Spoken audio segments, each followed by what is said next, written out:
Okay, welcome to Brown Bag Lit. We're really happy to see you here. I'm Chloe Miller. Shasta Grant and I conceived a Brown Bag Lit last year, and we started classes and readings just this year in 2023. Today is our first poetry reading. I hope you'll join us for future classes and readings. We are running a Valentine's Day sale, which is good through Valentine's Day. You can purchase 5 classes for the price of 4. And we're really serious about trying to build community through these readings and classes.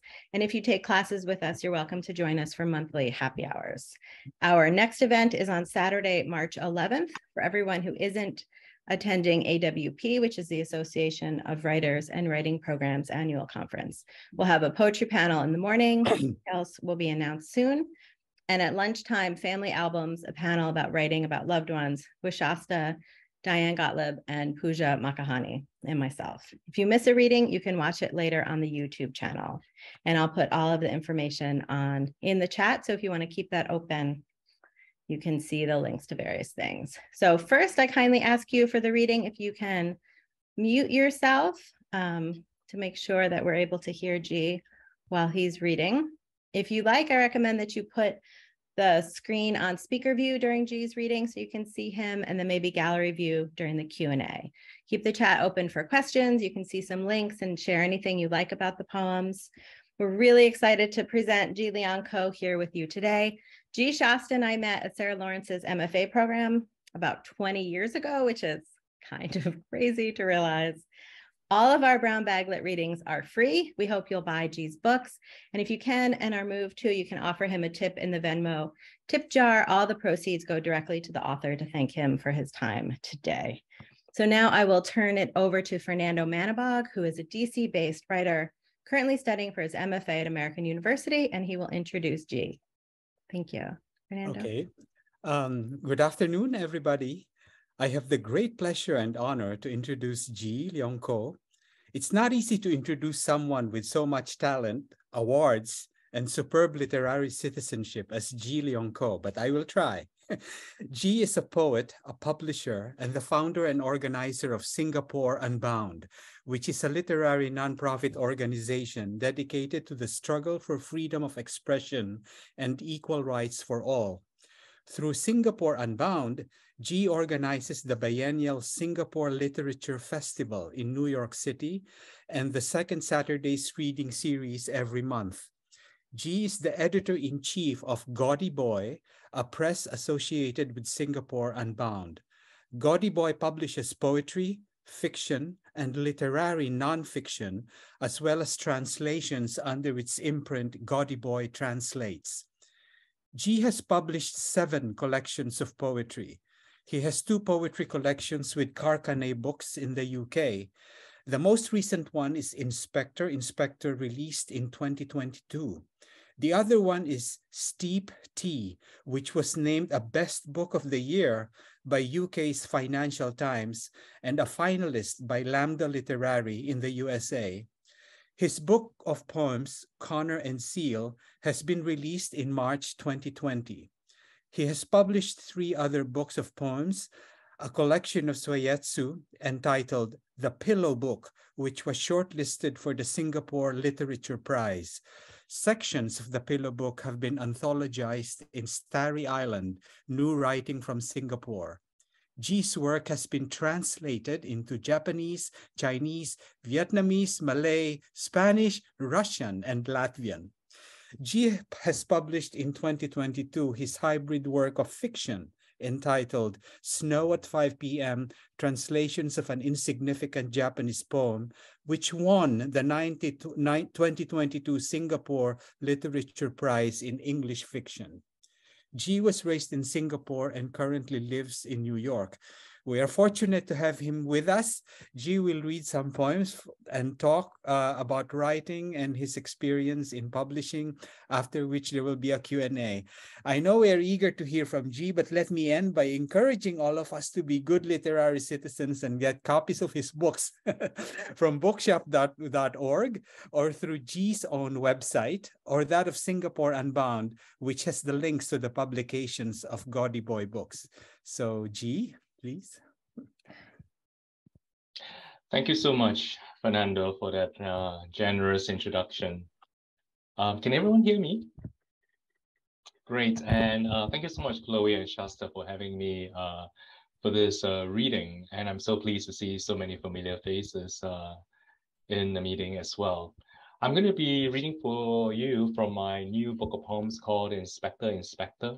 So the brief I received from Chloe and Shasta was to read some love poems for Valentine's Day. But since I write nothing but love poems, I mean, that's an easy brief. Joking aside, I thought I would actually begin with a mini lyrical essay in this book, which gives you a little bit of the background, all right, from which I came. This is an essay that's written in tribute to a Singaporean poet called Cyril Wong, and it's entitled Squatting Quietly. He was tall and skinny, boyish face, thin hair. He was 7 years younger than I, but he seemed older, not just touched by experience, but scarred.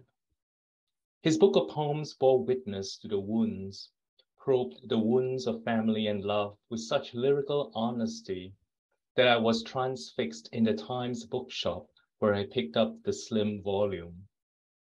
The book was called Squatting Quietly. In Singapore, people squatted in toilets to shit. Abangs, young toughs, squatted on sidewalks outside shopping centers, puffed their cigarettes, cursed in Hokkien, and teased the girls strolling by. As I stared from the back of the cafe at Cyril Wong reading, I thought I could detect the squat in his stance. It had something of defensiveness in it, as when one squats to make oneself a smaller target, but it had a greater measure of defiance. Conciliatory by temperament, I was drawn to this public display of shamelessness. In the months after the reading, we went out for coffee a couple of times, and I plied him with questions about writing. He was the published poet. I was the wannabe. We talked about his coming out as gay to his family, his experience cruising for sex in public restrooms, his opinions of other poets. Hiding behind these questions, I came close each meeting to telling him that I too was gay, that I didn't have a clue what to do about it. It must have been obvious to him, but he didn't hurry me. He allowed me to tell him at my own time. It was some years later and half a world away when I did. I had moved to New York, fallen in and out of love, started publishing. I sent Cyril a copy of my first book. He had been sending me his books, written with enviable regularity. Then one special volume came in the post one day. It wasn't published by his usual publisher, but by a press that he set up for the book. Satori Blues had a very pale yellow cover and wide French flaps. Inside was inscribed for Jee Leong with love and respect. I was pleased and flattered. By that time, however, I didn't want his respect for declaring myself gay. I wanted his respect for my writing. I wanted affirmation that, late starter that I was, I had caught up. I read Satori Blues in a complicated spirit of rivalry and adoration, as if the poet and I were a couple looking for a threesome. If the reader flirted with him, I felt proud of my lover, but disappointed for myself. Worse, if the stud sweet-talked me, for I couldn't enjoy the attention, knowing that my lover was overlooked. The gay domestic trope wasn't irrelevant to the book. By that time, Cyril had happily settled down with his partner. My boyfriend and I had just moved in together. I was looking forward to a new phase of life and was casting about for a way to think about it. Woven from Buddhist philosophies, Satori Blues still provides such a way. It is a way of joy. The poem traverses the terrains of pain, sorrow, pity, and outrage, but all 337 lines of it are suffused with joy, concentrating and dispersing in this epiphany. Light carves my shadow into a rock, beckons and merges it with the shadow of a tree. A child's laugh calls down bridges into this world. Their slow walk back to the car, our minds filled with inaudible music. The poem is cast in the form of a meditation, a stream of consciousness, says its blurb, but it is ultimately, I believe, a love song. This number is for you, Satori Blues concludes. In this number, the squatting young man in the poet stands up. I climb to my feet too, for the poem asks me to sing along. So that was the little essay that I included. I thought that went really well with the rest of the collection, which is not just about, romantic love, but also my love for my dad who passed away 5 years ago, nearly 5 years ago now. But to continue, with the theme of love, I would like to read you some poems from a sequence in the book called Ungovernable Bodies. And these poems are really inspired by a sex diary I kept in my 30s when I first arrived in New York and came out as a gay man. So some of the language here is going to be rather frank. So I hope I will not offend anybody, but I think I'm among writers and poets. So I'm going to take a chance. So this is the first one. And the diary entry reads, Carlos, November 30, 2006, Thursday. Met again at Splash Bar, back in my place, 69, Frottage. A bedroom is not a bedroom unless it has a means of egress, says the rules for cellars. After the larks have sung, our Romeo must have a system for leaving safely and secretly. It is only after marrying that our lovers find at one tragic finish one another in a tomb. A bedroom is not a bedroom unless it has a means of egress, says the rules for buyers. Outside my room in Queens, a fire escape for lovers who found their way to my bed. Staring at its black, complicated extensions, I wrote my earliest American poems about freedom and happiness, misery and desire, the night train frothing on the nearby track. Andy, April the 7th, 2007, Saturday, met at Splash. He would not accept in any part of him, neither his mouth nor ass nor his ears, any protruding part belonging to a man, not the cock, neither finger, toe, nor tongue. As if smooth as a pebble washed by the sea, he was inviolable too, like the seaside stone, as if to be smooth was to be unbroken on any and all sides, round as infinity.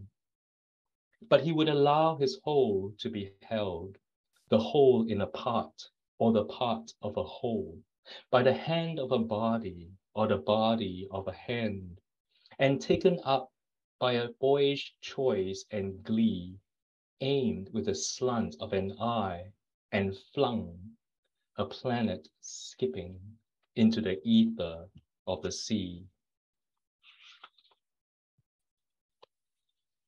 Here's Andy again, May 27th, 2007, Sunday, Mr. Black, which is this terrific, basement dive bar that has since closed in New York City. So some of these poems are also kind of like historical records of what gay life in the noughties was like in New York City.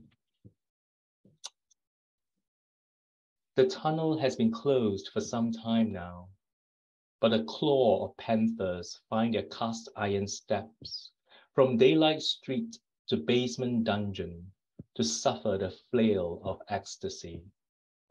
Mr. Conductor, when will train service begin? The velvet rope that ties one to all harmonically. The rose boy is antsy.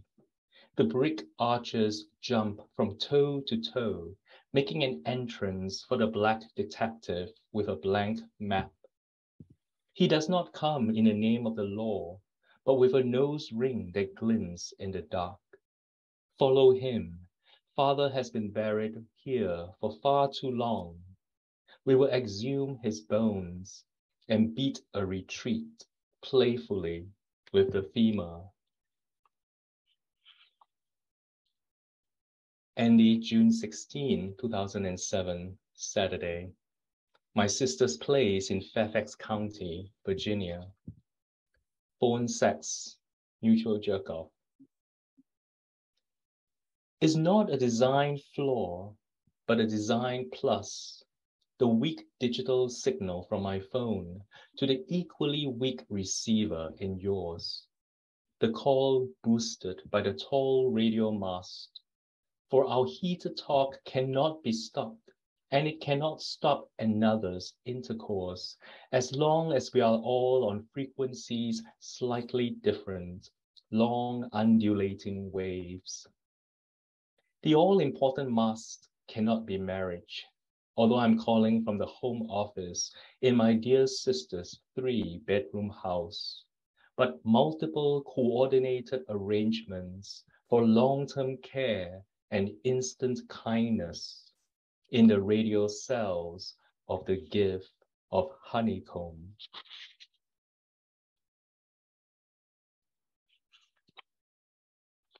This is the final one from this sequence. Again, it's for Andy. This time, July 1st, 2007, Sunday, my place. He came to my place and we had sex, took Monday off from work and walked in Central Park and had dinner in Chelsea. The day after sex should be a day off for contemplation, walking in the park or basically doing nothing at all except to reunite the shattered body. Here comes a leg floating down the river, the left appendage judging by its toes. Rescue the right hand, so helpful last night, before it hunts and gathers yet again. Now we wait for the torso, the exposed and powerful chest, the hard-working abs, the part that's made up of so many parts. And following behind, the skinny ass, the daily divisor of good and evil, bobbing like an apple, the singing head. Right, as you could probably judge by those poems, I had quite a bit of fun in my 30s in New York City. And now looking back on it, with grand hindsight, so many years later, it's fun to recall those moments and to write poems about them. I strongly recommend our diaries as a source of entry. I am going to end this section of my reading, perhaps with a last poem for you.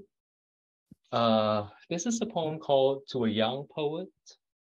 And even though, there's of course, echoes, right? Rilke's book, right? His letters to a young poet. Really, I guess this poem is spoken to my younger self because I wish I had taken that advice when I was younger and had left the country earlier. So this is To a Young Poet. Quit the country as soon as you can, before you are set on a career path or marrying the home ownership scheme. Pay no heed to the village elders. They are secretly ashamed that they did not leave. Quit the country, but do not shake the dust off your feet against it. Leave instead with a secret smile, for all that leaving has to teach you. Learn what it is to be welcomed for the coin in your purse, for strong hips in pushing a cart uphill, a firm voice in a good cause. When the welcome wears off, as it will, learn to leave again, this time by the sea. Be always on your way, and on arrival, sleep with anyone who asks. You never know what gift they may have for you in the morning. You will discover suddenly or over the course of a winter night what gift you have for them. Always kiss goodbye on the lips. There will be seasons of great loneliness. You cannot outrun it, so sit and survey the thunderless desert. In every town, pick up the local accent and blend it into yours, already impure, as a secret ingredient is fused into the top note of a perfume.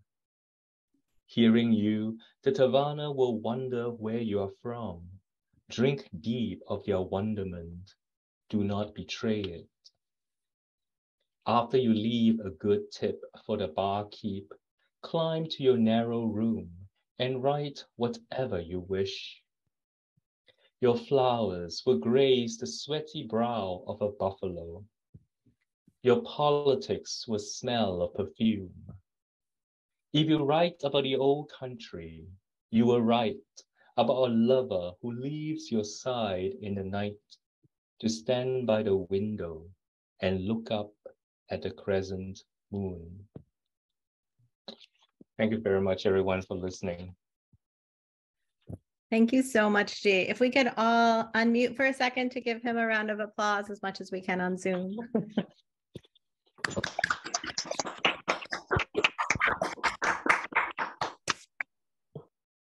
This was so beautiful. Thank you. Can I make one request for one more poem? I don't think you read it. During our class, we read the Palinode number 2, which was on page 10 for your father. It would be really fun to hear if that would be all right. Oh, sure, of course. Very happy to do so. Woven through the book, Inspector is a series of 13 palinodes in the voice of my dead father. As you will already know, a palinode is basically, it's not really a poetic form as much as a poetic gesture. And in that gesture, the poet retracts a statement that they have made earlier. So when I wrote these 13 palinodes in the voice of my dead father, I was able to make my dead father retract statements that he might have made or might not have made while he was living. And in that way, of course, I was able to hear his voice again. So this is Palinode in the voice of my dead father, 2. Tell your mom I don't love her less than your sister. I didn't speak to my wife last because we had a whole life together. I thought it was fair since she has our vows. Your sister has her dad's last words. I'm full, I nodded to the bowl of pork porridge she brought. If I had to do it again, I would have done it differently. But there's no do again when one is dead. And now your mum is always hungry. Thank you. Wow, thank you so much. If you guys have questions, you can put them in the chat or you can raise your virtual hand in the Zoom. Jee, that was so beautiful and such a moving reading. This book is lovely. I hope you guys all have a chance to read it. I put the links into the chat. You can purchase it. I love it. And what? Chloe, so I just want to insert in and say that thank you so much. You honor me by actually reading this poem, all right, from the book with your writing group.